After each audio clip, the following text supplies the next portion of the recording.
Hello Dr. Hartman. My name is Lisa Tammy, and I am a nursing student, with disproportionately long arms. I recently attended my first cardiac clinical rotation. I observed you doing your rounds, and helped with one of your patients. You probably don't remember, but I wonder if I may ask a favor? I need to gather information for a microbiology project. I was hoping you could help me understand information related to my topic, which is endocarditis. Hello Lisa Tammy, that is an unusual name. I am sorry, I don't remember you, but I also have disproportionately long arms. As you know, I am a cardiologist, and would be happy to assist you with your project. It sure beats standing in front of the class and having to speak. Thank you so much Dr. Hartman. If you don't mind, we can begin now. It's the end of the semester, and I'd like to get this over with, finished as soon as possible. Sure. I have time right now. I am busy right now. Okay, how would you like to begin? I would like to ask you some questions.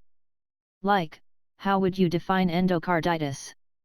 Endocarditis is an infection of the heart's inner lining, usually involving the heart valves.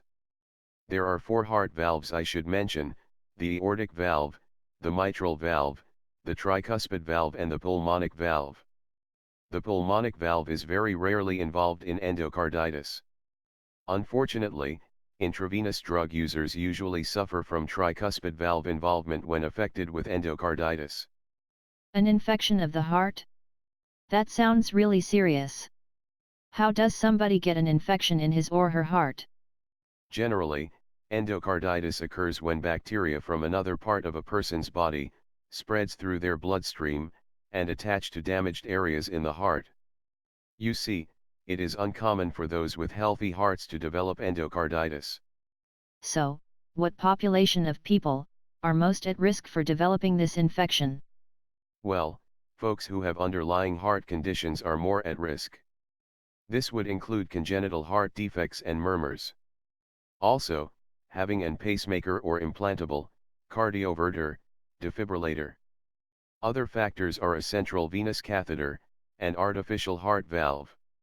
If a person has had endocarditis in the past, he or she is more at risk at getting it again. How do you know you have endocarditis? Does it feel like a heart attack? No, it does not feel like a heart attack. The symptoms are similar to those someone would experience with the flu. Fever, general fatigue, night sweats, loss of appetite, and muscle pain. Symptoms may occur quickly, or may develop more slowly as the bacteria or fungi grow in the heart. Lesions may present on the body as a clue, pointing to endocarditis. Janeway lesions are non-tender, macular patches on palms and soles. Roth spots are oval, retinal, hemorrhages, with pale centers, and ole nodes, which produce red, tender, lesions on fingers and toes. So, you need to look for lesions to diagnose endocarditis?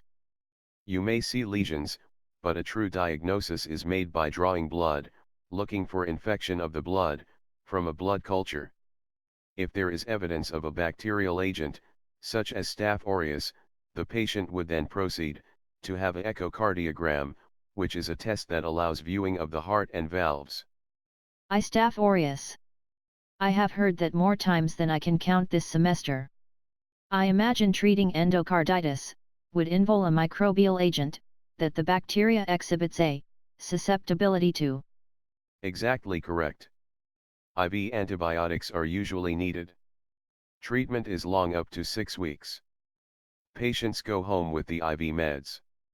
Home health nurses visit the patient on a regular basis. Family members are also instructed about additional care and support. Wow! 6 weeks on IV antibiotics. That's a long time. I would never want to deal with that. If you have a healthy heart, you probably never will. Those who are predisposed to being affected by endocarditis can partake in some preventive measures to avoid the risk of introducing an infection that could travel through their bloodstream onto their heart. They should take a multivitamin to stay healthy, right? Or just push away the germs in the air. It's not quite that simple. It takes a bit more than that, to be proactive against endocarditis. First of all, it is important to keep one's teeth and gums clean and healthy. People's mouths can easily introduce bacteria into the body, and possibly into the bloodstream, and then the heart. Patients who are in the at-risk population are often prescribed a prophylactic antibiotic to take prior to having dental work done, including regular cleanings. Of course, avoiding recreational, intravenous drugs is critical, even if you are not at risk for endocarditis. Yes, the drug epidemic we have right now is scary. Indeed it is. A most practical way to be proactive against endocarditis is to get prompt treatment when you are not feeling well. Any flu-like symptoms should be checked out by a healthcare provider. It is important for bacterial infections to be treated promptly. In the event that a person contracts endocarditis, he or she would then be under the care of his or her primary care doctor, a cardiologist, and possibly an infectious disease specialist. The patient will undergo ongoing surveillance from his or her doctors. Once antibiotic treatment has ended, blood cultures should be checked in a week or two. Repeated echocardiograms are also suggested. This information has been extremely helpful, Dr. Hartman. Thank you so much for helping me with my microbiology presentation. I feel like giving you a big hug right now, but that would be incredibly inappropriate. Yes, very inappropriate. I am quite sure my heart would skip a beat even though I have no murmurs. You're very smart and funny, Dr. Hartman. You are very welcome, Lisa Tammy. I hope your professor and classmates enjoy your presentation. I am sure they will. Wow, your stethoscope looks just like mine. Hey! Wait a minute. That is my stethoscope. I wondered where it went. Oops. I need to make a note to get another. May I borrow your pen?